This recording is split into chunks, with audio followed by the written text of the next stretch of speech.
The twin suns of Thalryon shimmered above a sky of violet glass, their light diffused through the crystalline clouds that drifted lazily over the royal capital. The planet's great palace rose from the cliffs like a sculpture of living metal, its surface shifting in color, rippling like oil upon water. Inside, preparations were underway for a ceremony that would decide the fate of two civilizations. Princess Aurelia of Thalryon, heir to the Crystal Dominion, stood before the grand mirror of her chamber, the last rays of the second sun dancing across her silver-blue skin. Her attendants hummed softly as they wove strands of bioluminescent silk into her hair, letting them pulse gently with her heartbeat. The princess's eyes, molten gold with flecks of azure, stared back at her reflection with quiet despair. An arranged marriage. To a stranger. From another world. The council had decreed it weeks ago. The Thalryons were on the verge of war with the Terran coalition, the humans. Both sides had exhausted their fleets, their treasuries, and their people's patience. The only remaining path was diplomacy, sealed by the oldest kind of pact, a royal union. Aurelia's father, Emperor Caelus, had chosen her to be the symbol of peace. And so, she was to wed Captain Nathaniel Voss, a decorated Terran officer from Earth's Exploratory Command. Chosen not for nobility of birth, but for his reputation as a man of integrity, compassion, and valor. But he was human. And Aurelia had never met a human in person. Only in briefings, images, and intercepted transmissions. They were considered crude, impulsive, and frighteningly emotional. What kind of life could she possibly share with such a being? As her attendants stepped back, she dismissed them with a flick of her fingers. Alone, Aurelia pressed her palm against the cool glass of the window. Far below, the city shimmered with color, aircraft gliding through magnetic currents, streets alive with merchants and diplomats from across the Dominion. Her people were celebrating tonight. To them, she was a savior of peace. To herself, she felt like a prisoner gilded in crystal. The arrival. The human delegation arrived under heavy escort.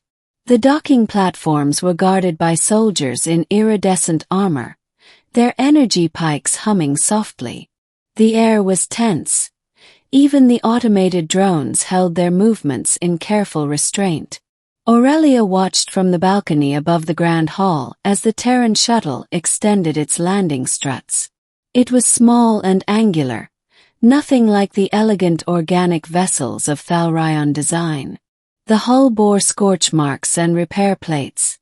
It looked worn, lived in. The ramp descended with a hiss of pressure.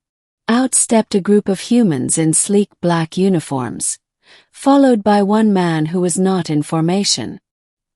He was tall for a human, with sun-browned skin and eyes the color of storm clouds. His hair was dark, slightly unkempt, and his expression unreadable. Yet there was a steadiness in the way he moved, an awareness that drew her attention. Nathaniel Voss. Aurelia's pulse betrayed her with a quick flutter. He bowed, not deeply but respectfully, placing one hand over his chest in the Terran gesture of greeting. His gaze lifted, meeting hers across the expanse of the hall. For a heartbeat, the chamber seemed to fall silent. His eyes weren't cold or calculating like she expected. They were curious, searching. Then he smiled, just faintly, and her heart skipped again. "Captain Voss," announced Chancellor Dravan, breaking the silence. "Welcome to Thalryon. You stand before the House of Crystal and Flame. The princess awaits." Nathaniel's reply was calm but resonant. "I am honored to be here, Chancellor. I come in peace and hope." A dinner of diplomats. That night, the grand feast was held under the luminous domes of the Palace Observatory. The ceiling shifted to display the cosmos, stars spiraling in real time, the nearby nebulae glowing faintly beyond the atmosphere. The table stretched endlessly, laden with shimmering dishes, living fruits that pulsed with light, crystalline nectar, and delicacies sculpted from the planet's native flora. Aurelia sat at the Emperor's right hand. Nathaniel sat opposite her. Conversation among the dignitaries was polite, rehearsed, and painfully formal. The princess barely spoke, though her gaze often wandered, always returning somehow to the human across from her. He didn't seem overwhelmed by the alien grandeur. He was observing, listening, adapting. When he caught her watching, he gave her that same small, knowing smile. After the second course, Emperor Caelus rose. His voice carried like thunder through the chamber. Tonight we celebrate the dawn of unity. Tomorrow our daughter and the captain shall stand beneath the twin suns and bind two worlds with their vows. Applause followed. Glasses lifted. Aurelia's throat felt dry. She wanted to scream, to protest that peace should not demand the sacrifice of her heart. But she held her composure. Nathaniel rose as well. "Your Majesty," he said, his voice steady. "Your daughter honors me beyond words. I vow to protect this peace with all I have to give." Aurelia's golden eyes met his again. For a moment, she thought she saw something more than duty in his gaze. Something sincere. Midnight conversation. Unable to sleep, Aurelia wandered the palace gardens long after the feast had ended. The bioluminescent flora glowed in cascading colors, reflecting off the still ponds. She walked barefoot along the marble path, the night air carrying the faint hum of energy from the city below. "You walk as though trying to escape gravity," a voice said behind her. She turned sharply. Nathaniel stood a few paces away, dressed not in his formal uniform but in a simple black tunic. How had he found her? "Gravity is persistent," she replied coolly.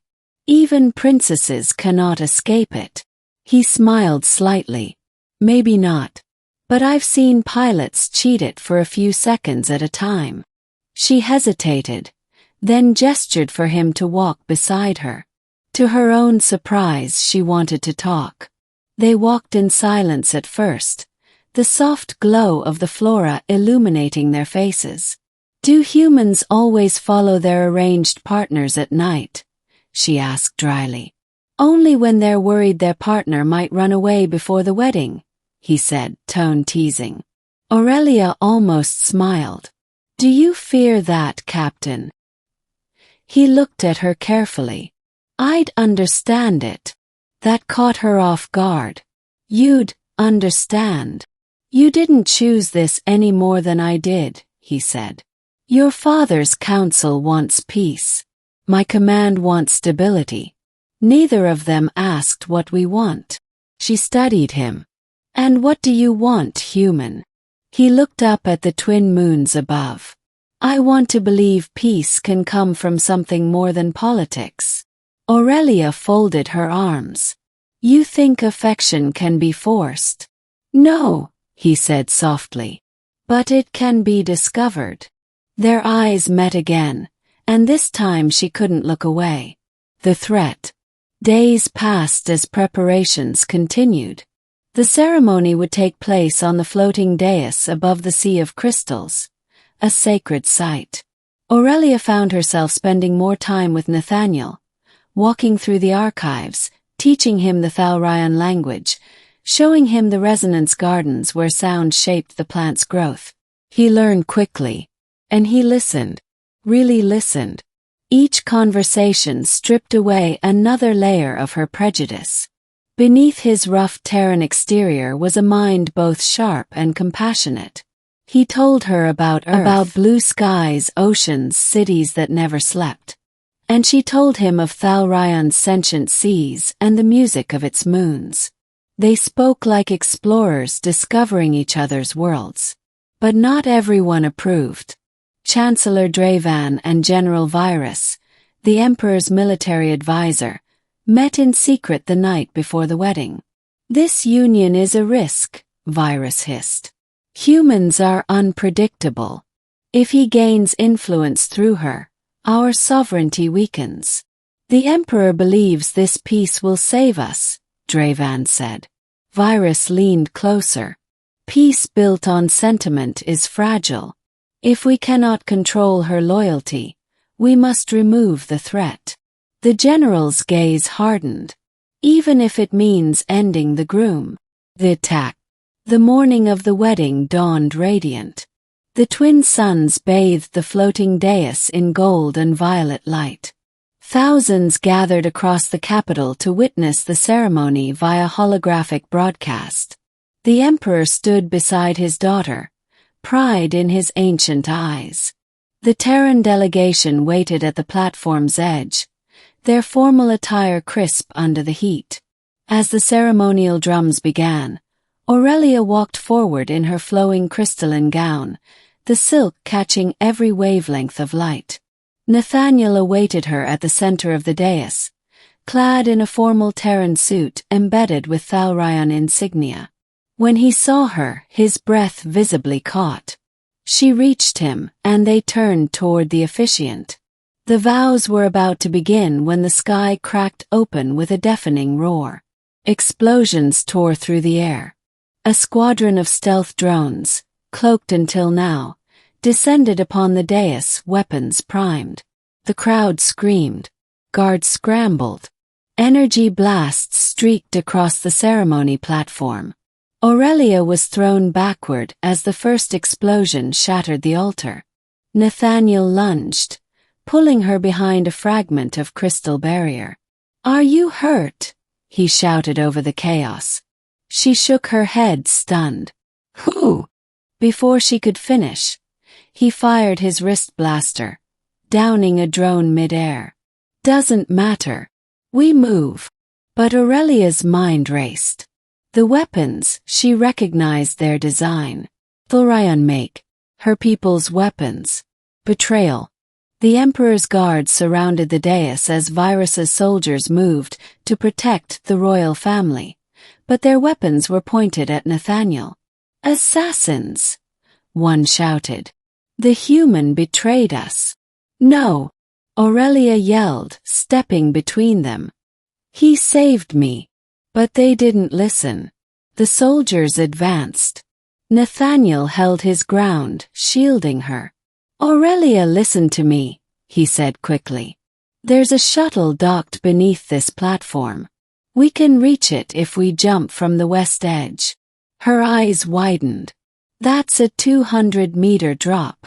He smiled grimly. "Then hold on tight." They ran, dodging blasts, and leapt from the dais together just as another explosion ripped through the platform. The air whipped around them as they plunged toward the ocean of crystals below.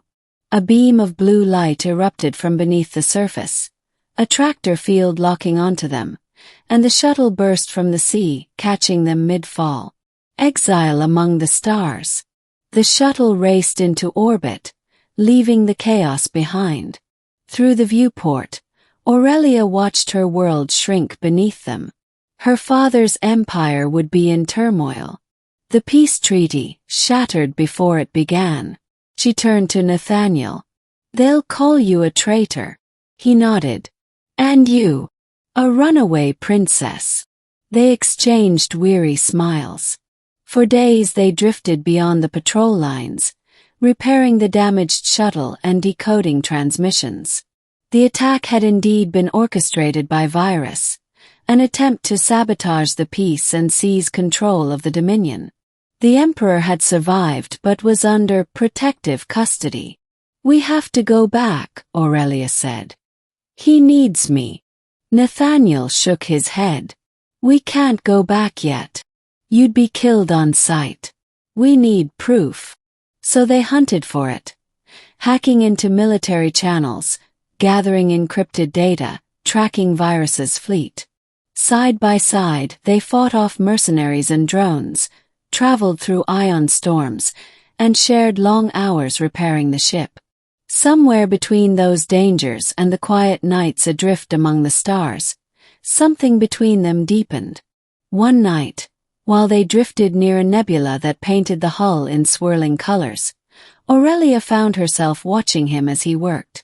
"You could have left," she said softly. "You could have saved yourself." He looked up. "And abandon you. You owe me nothing." He smiled faintly. "Maybe not. But I don't save people because I owe them.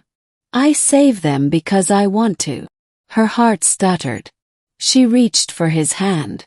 "Then maybe peace isn't built by councils or armies," she whispered. "Maybe it begins here." He drew closer. The nebula light bathed them in shifting hues as they kissed, gentle, uncertain, yet full of everything unspoken. Returned to Thalryan. Weeks later, armed with evidence of Virus's conspiracy, they returned to the Dominion under cover of darkness. Their transmissions reached the Loyalist faction still faithful to the Emperor. Coup was underway. Aurelia led the infiltration herself, dressed in stealth armor, her royal crest concealed. Nathaniel fought at her side, their movements synchronized after weeks of survival together. They reached the throne hall as Virus prepared to proclaim himself regent. The traitor sneered when he saw them. "You should have stayed gone, princess." Aurelia raised her blade, energy crackling along its edge. "You should have remembered who taught you loyalty." The battle was fierce, energy bolts lighting the chamber, shards of crystal raining from the ceiling. At last, with Nathaniel's help, she struck the final blow, severing Virus's command module and exposing his treason before the entire court. When the Emperor was freed, he looked upon his daughter and the human beside her with astonishment and pride. "You risked everything for the truth." Aurelia smiled faintly. "For peace, father. For what it should truly mean." The real wedding. Months later, under the rebuilt domes of the palace, the ceremony was held again, this time not as a political arrangement, but as a celebration of love freely chosen. There were no armed guards, no nervous ambassadors. Only the people of two worlds watching together as a princess and a human stood beneath the twin suns. Nathaniel took her hands in his. "The first time we stood here, I thought it was duty that brought me to you. Now I know it was destiny." Aurelia's eyes glimmered with tears. "And I thought it was chains that bound me. But it was the stars leading me to you." As they sealed their vows, the suns flared in brilliant unison, a celestial blessing, the light washing over the crowds. The humans and Thalryans cheered together for the first time in history. Later that night, standing on the balcony overlooking the glittering city, Aurelia leaned against Nathaniel's shoulder. "Do you think peace will last?" she asked softly. He wrapped his arm around her. "If we keep choosing it every day, yes." She smiled. "Then let's choose it. Together." And above them, the stars, those ancient witnesses, shone brighter than they ever had before, reflecting in the twin worlds that had finally learned to share the same light.